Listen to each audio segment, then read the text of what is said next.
世界第一做3年，一个冠军没沾边。今夜又撞西班牙，黄金一代赌明天。台北时间7月11号凌晨3点，洛杉矶。世界杯8强，西班牙对比利时。这4句说的就是比利时这批人：德布劳内、卢卡库、库尔图瓦被全世界叫了12年的黄金一代。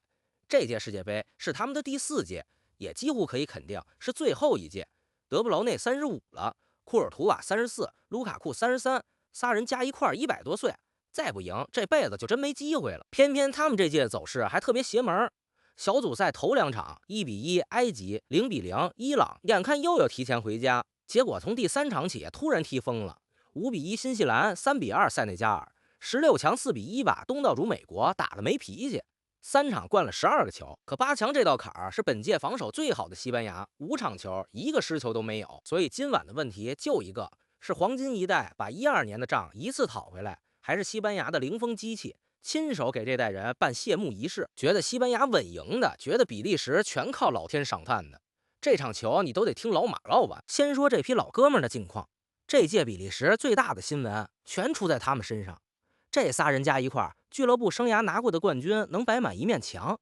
可国家队那个柜子到今天还空，头一条就炸，德布劳内被摁上替补席了。你得知道这事儿的分量。在这之前，他替比利时连续首发了37场，雷打不动的核心里的核心。可打美国那场最关键的16强，主教练加西亚愣是没让他首发。赛后，老头的解释听着比批评还扎心。本来想着需要凯文就换他上，结果没用上。这之前他还当着记者的面说过一句更重的：德布劳内这届还没拿出最好的自己。加西亚这老头什么来路？法国人，老江湖，罗马、里昂、马赛、那不勒斯全带过。前2年在沙特还带过 C 罗，什么样的大牌没伺候过？所以他敢干这种全比利时没人敢干的事儿。他上任才1年半，比利时这套新老交替的班子就是他一手捏出来。再说德布劳内自己，去年夏天他离开了待了10年的曼城，告别那天，全场蓝月亮球迷哭成一片。那可是英超这10年最伟大的中场之一，转会那不勒斯等于自己主动走下了神坛。所以你就明白，坐板凳这事儿对他没那么难咽。该放下的，人家1年前就开始练着放，搁一般的更衣室，这就是一颗雷。可德布劳内没炸，开赛前他自己就说了：“我和罗梅卢这个岁数带来的是经验，是让这帮年轻人更有冲劲。”训练场上，他跟卢卡库俩人斗嘴斗闷子的视频还被拍下来传上了网，笑得没心没肺。老哥俩心里都有数，最后一届了，谁首发谁替补不重要，车得往前开。顺便说一句，这俩人如今在那不勒斯还是俱乐部队友，国家队搭了10几年，俱乐部接着搭，那点默契早就长在骨头里了。说到卢卡库，这届他一共就首发过1场，2进球全是替补登场以后打进的。可你要知道这人图什么，得回到安特卫普的那个穷孩子。他在自述文章里写过，小时候家里穷到母亲得往牛奶里兑水，他当时就发誓一定要踢出来，让家里过上好日子。青年队踢球那会儿，他把对手打得没脾气，对面的家长不信这孩子才12、13岁，当场要求查他的身份证。这故事也是他自己讲的。20年过去，他成了替比利时进球最多的男人，国家队90多个球，现役里只有 C 罗和梅西比他多。这届对新西兰那球是他世界杯生涯第6个，超过老前辈维尔莫茨，队史世界杯射手王。从这天起姓卢。整个赛季，他在俱乐部就踢了1个来小时的球，带着一身伤也要挤上这班车，图什么？不用老马多说了吧？门里那位库尔图瓦，皇马的门神，欧冠决赛的全场最佳，上届世界杯的金手套。这人自己也从鬼门关走过一遭，2年多前膝盖十字韧带断了，躺了大半个赛季，多少人说他回不到巅峰，结果人家回来接着当欧洲最好的门将之一。所以你跟他聊绝境，他比谁都懂。他和德布劳内的关系本身就是半部比利时足球史，俩人打小从亨克同一家青训营里出来，后来又闹出过一段全欧洲都知道的绯闻，库尔图瓦跟德布劳内当时的女朋友走到了一块儿，哥俩为这事儿几年不说话，可为了国家队，俩人硬是把私账放下了，一条船划到今天，划到第4届世界杯，你说奇不奇？当年谁都以为这俩人这辈子说不上话了。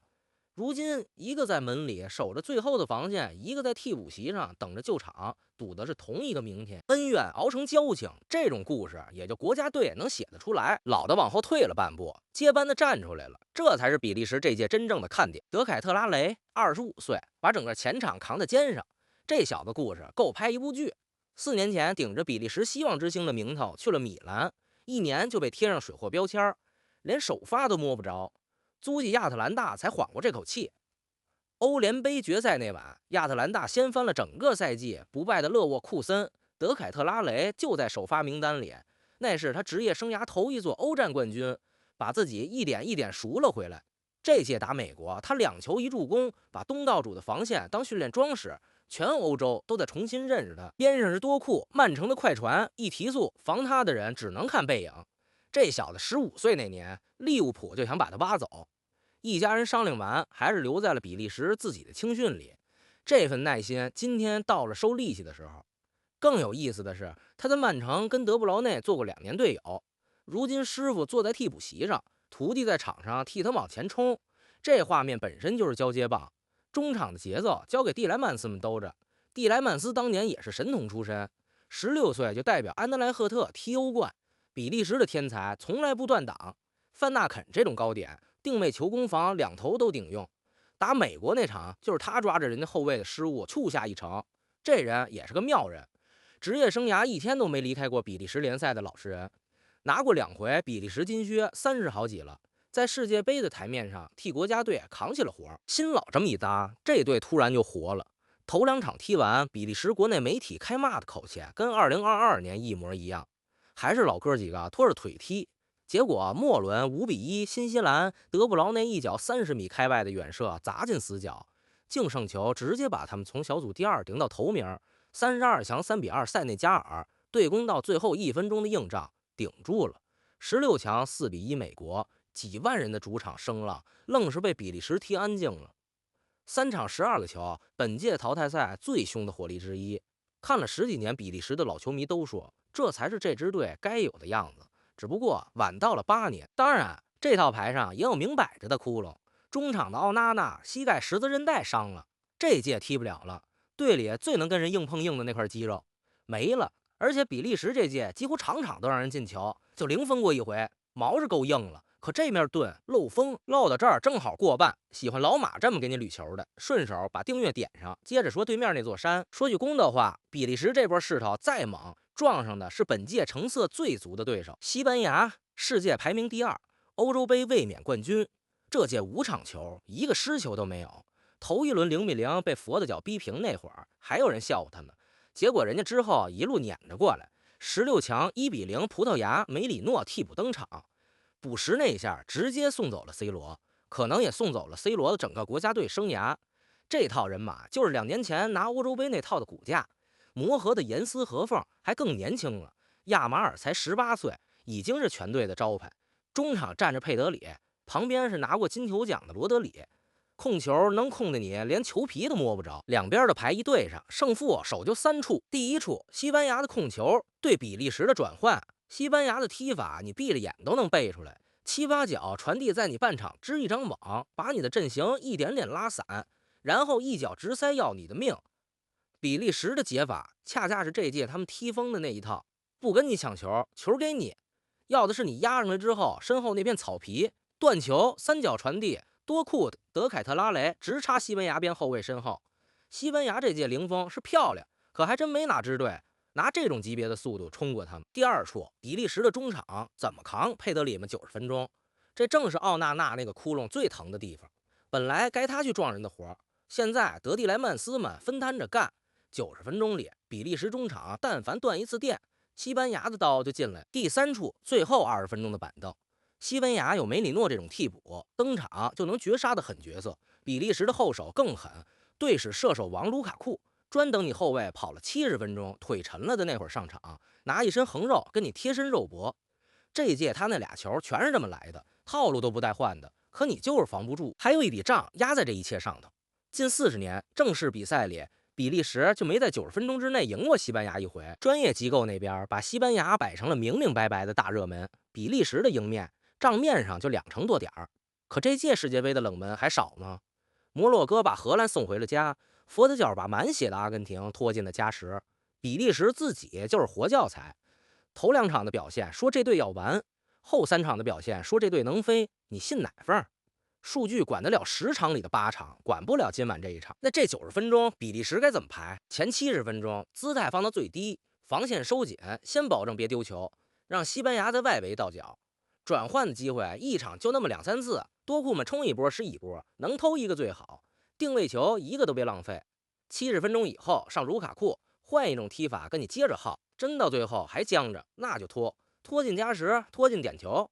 门里站着库尔图瓦，真到了12码。比利时还真不慌，还有一层看不见摸不着，可实实在在管用。比利时输得起，全世界都说西班牙该赢，压力全压在对面身上。比利时踢的是无本买卖，放开了打反而最可怕。光脚的不怕穿鞋的，这道理啊，球场上一样灵。当然，这条路窄得很，西班牙的传控能让你80分钟摸不着球，防线上一次走神，亚马尔就能给你一刀，你得整场不犯错，人家只需要你错一次。反过来，西班牙的剧本简单，控住球，把节奏捏死，别给比利时打转换的空间。前70分钟耗着，瞅准一刀进去，完事儿收工。西班牙最不想看到的就是被拖进刺刀见红的对攻战。比利时这3场12个球全是在对攻里灌出来的，一场球2个考验，一个考验耐心，一个考验神经。为什么这场球分量这么重？还得补一笔历史账。布场可少了他，你看不懂比利时人今晚的眼神。这批人是2000年欧洲杯主场惨败之后，比利时足协推倒重来，用一场青训革命亲手造出来的。德布劳内和库尔图瓦出自亨克，卢卡库16岁就在安德莱赫特进球如麻。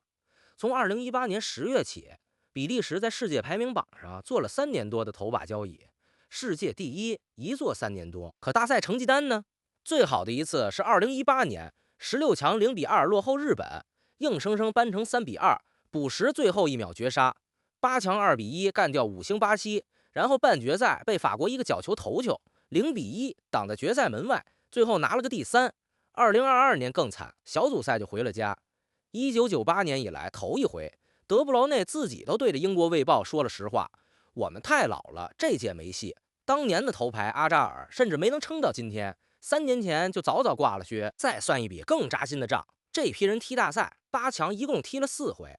2014年世界杯输阿根廷，2016年欧洲杯输威尔士，2021年欧洲杯输给最后夺冠的意大利，就2018年那一回闯了过去。8强就是黄金一代的鬼门关。而今晚恰好又是8强，不过历史里也藏了一颗糖。1986年世界杯8强，比利时队的就是西班牙，1-1拖到点球，5-4把西班牙送回了家。那一届他们一路走进半决赛，输给了马拉多纳，球王一个人进了俩，最终拿了第4。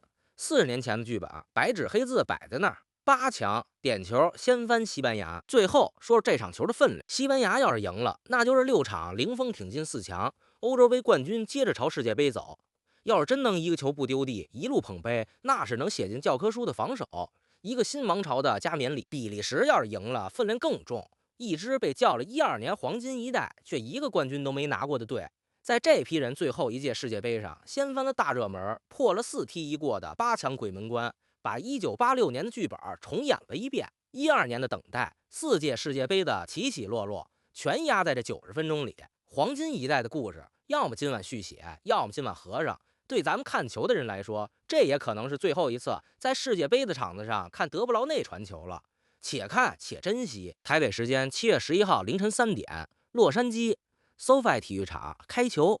这场球你觉得谁能赢？比分是多少？老马跟你约定，觉得西班牙稳的，评论区扣个1；觉得黄金一代还有最后一口气的，扣个2。顺手把你猜的比分留下，明早上咱们对答案。觉得老马唠的还重，订阅点一个，明早的复盘第一时间给你端上桌。我是第一次看球的老马，咱们下一场见。